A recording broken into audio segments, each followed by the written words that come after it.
はい、皆さんこんにちは。私は鈴木健と申します。日本の明治大学法学部から参りました。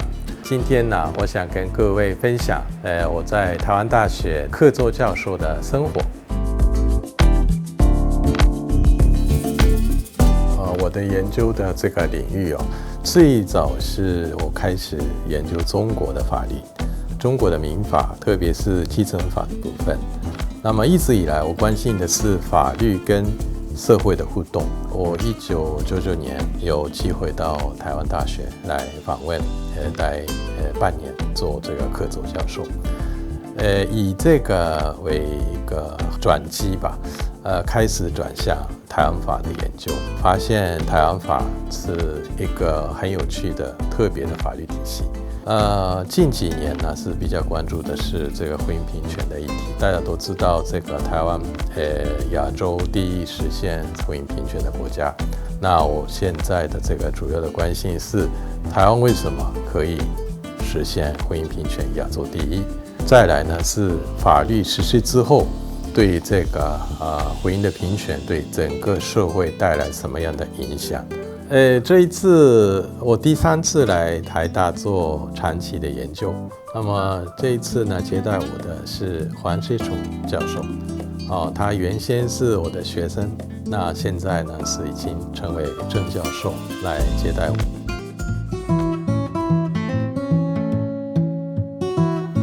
こんにちは。こんにちは。久しぶりです、先生。はい、どうぞお入りください。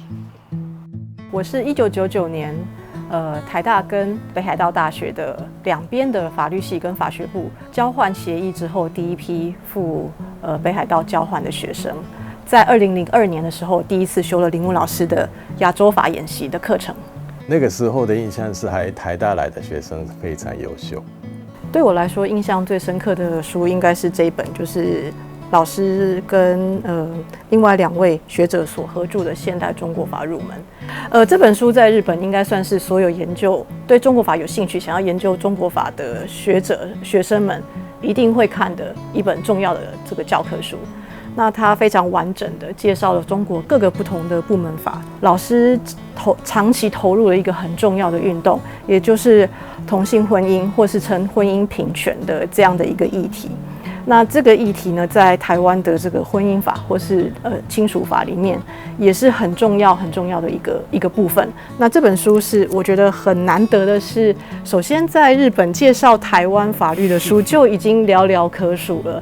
那它又是当中是特别针对台湾近年的这个同性婚姻法的发展的这样的书籍，所以如果不是有很大的热情，对这个议题有极深的投入的话，我想这本书是没有办法诞生。所以这非常能够代表老师这10年来他所关怀的东西。那个时候过来之后呢，感受到台湾法其实跟原本的中华民国法有很大的不一样。王泰生老师99年那个还是给我印象最深刻的老师啦。因为他那个时候刚刚建立他自己的体系，这个书写整个台湾的法律史，才了解到台湾法是一个独立的体系。20多年前，我跟他这个承诺要把他的那本书翻成日文来刊行，结果呢，我一直没有落实这个承诺，所以这一次呢，我想下决心。集中把他的那个书翻成日语，回去之后是正式出版，这样子对日本学界是贡献非常大，我觉得比自己写论文更有意义的工作。在疫情期间，就很感谢林木老师愿意排除万难来到台湾。我想大家会选择台大法律系或是法律学院，可能是法学院这边也是有极为丰富的过去的东西，可以让大家去考古跟进一步的分析。如果有机会来台湾研究的话，这个首选的选择是台湾大学，这是毫无疑问的是这样子。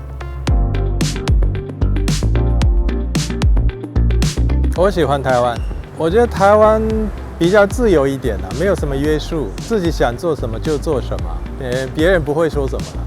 所以这一点还是跟日本不太一样。我们也来台湾之后呢，觉得比较轻松。我休闲娱乐的话呢，是经常来大稻埕这边。这里的话呢，可以逛街之外哦，吃东西呀、喝东西，然后附近有那个河堤嘛，去那边可以骑脚踏车，看到那个夕阳，然后一边看夕阳，可以还是喝啤酒啦，这样子很舒服。再来也可以去红楼那边也有很多酒吧啊，那边跟朋友聊天喝酒，然后看表演，还蛮有趣的。风景之外呢，台湾最好的是还是人，非常亲切，非常友善。这个人是台湾最宝贵的资产。那我为什么选择台大呢？因为在台湾的学校里面，学术资源最丰富的学校就是台湾大学。然后我们就文科的这个教授来说，是特殊的藏书量是非常重要。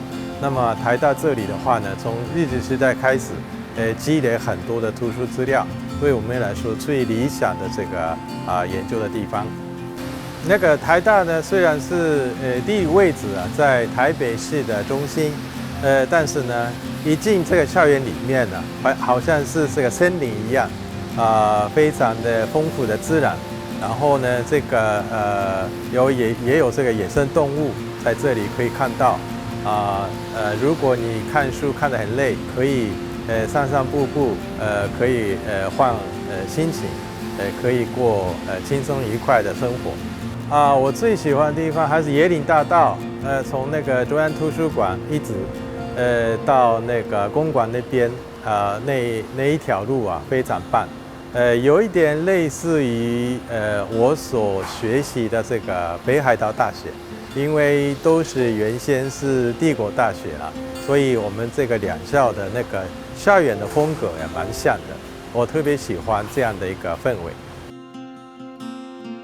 台湾大学其实是非常资源丰富、自由宽容的地方，作为一个客座研究来说是非常理想的一个学校，希望各位多多考虑来台湾大学访问研究，希望透过这样的一个影片了解我在台湾大学的生活以及研究。はい、ありがとうございました。